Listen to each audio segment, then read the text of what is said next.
આજે આપણે બનાવીશું ક્રિસ્પી ચાઇનીઝ પાપડ પકોડા। તો ચાલો બનાવીએ। તો સૌથી પહેલા આપણે એક તપેલું લેશું। એ તપેલીમાં આપણે પાણી નાખી દઈશું।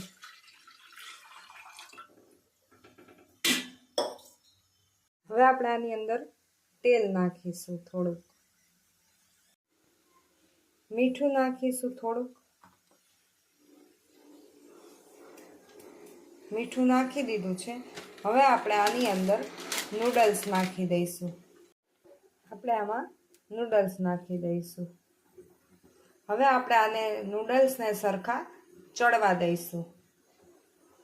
તમે જોઈ શકો છો કે આપણા નૂડલ્સ હવે બફાઈ ગયા છે, એટલે હવે આપણે આને એક જારીમાં કાઢી લઈશું।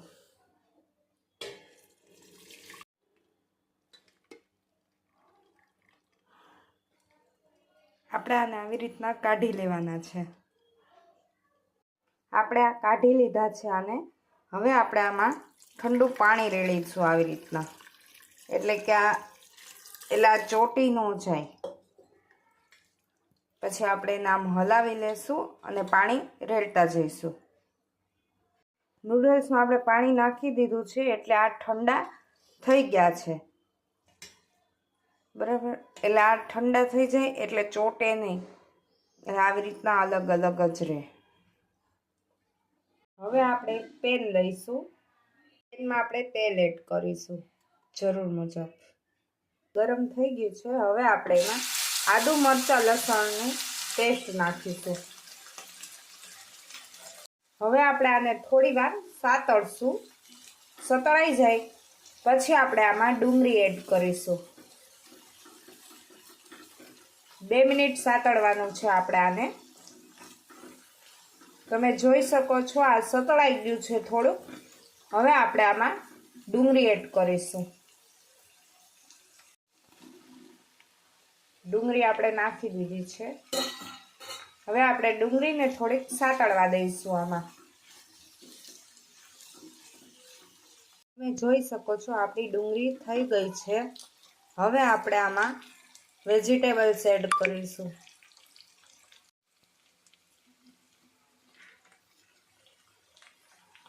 મેં આમાં ખાલી કોબી જ એડ કરી છે। તમને તમારા મનપસંદની વેજીટેબલ્સ એડ કરી શકો છો। ગાજર છે, વટાણા છે, એવું બધું તમે નાખી શકો છો, પણ મેં અત્યારે કોબી જ આમાં એડ કરી છે ખાલી। હવે આપણે આને હલાવી લઈશું અને સરખી રીતના આને ચડવા દઈશું કોબીને। આમાં આપણે મીઠું નાખી દઈએ। અત્યારે સ્વાદ અનુસાર મીઠું નાખવાનું છે આમાં। હવે આપણે આને હલાવી લઈશું અને થોડીક વાર માટે ચડવા દેવાનું છે। જોઈ શકો છો આપણી કોબી હવે ચડી ગઈ છે, એટલે હવે આપણે આમાં બધા મસાલા એડ કરીશું। થોડોક આપણે આમાં ડાર્ક સોસ નાખીશું, સોયા સોસ, ચીલી સોસ નાખીશું,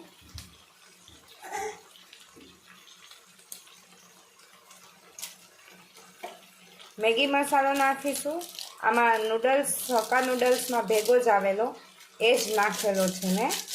અને મેગી મસાલો નાખીશું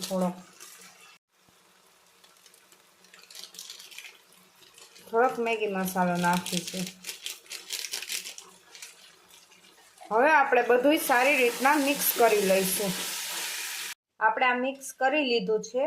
હવે આપણે આમાં નૂડલ્સ નાખી દઈશું। હવે આપણે આને હલાવી લઈશું સારી રીતના। તમે જોઈ શકો છો આ મેં સારી રીતના મિક્સ કરી લીધું છે। હવે આપણે આને 2 મિનિટ માટે રહેવા દઈશું।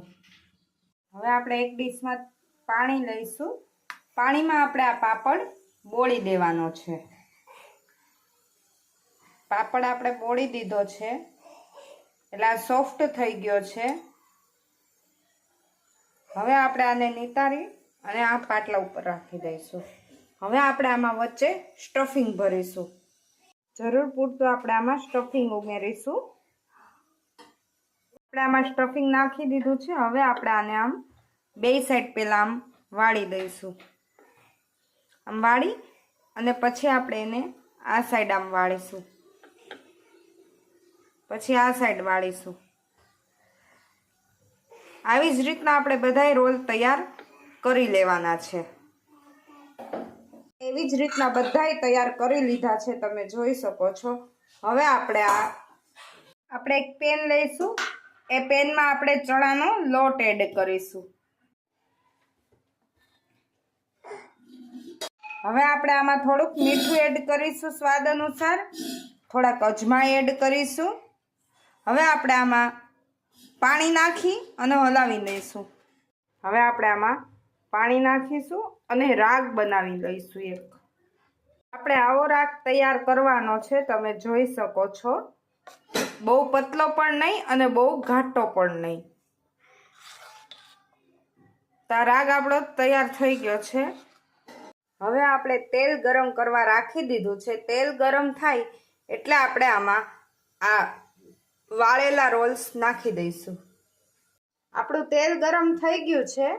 હવે આપણે એના રાગમાં જે બનાવ્યા હતા એ આપણે નાખી દઈશું રાગમાં. આવી રીતના આને બોળી રાગમાં અને પછી આપણે આને તાવડામાં નાખવાના છે. આમ તાવડામાં નાખી દેવાના છે.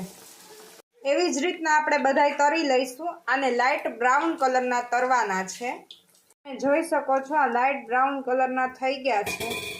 હવે આપણે આને કાઢી લઈશું. તો આપણું આ રેડી છે. તો મારી ચેનલને લાઇક, શેર અને સબસ્ક્રાઈબ કરી દેજો.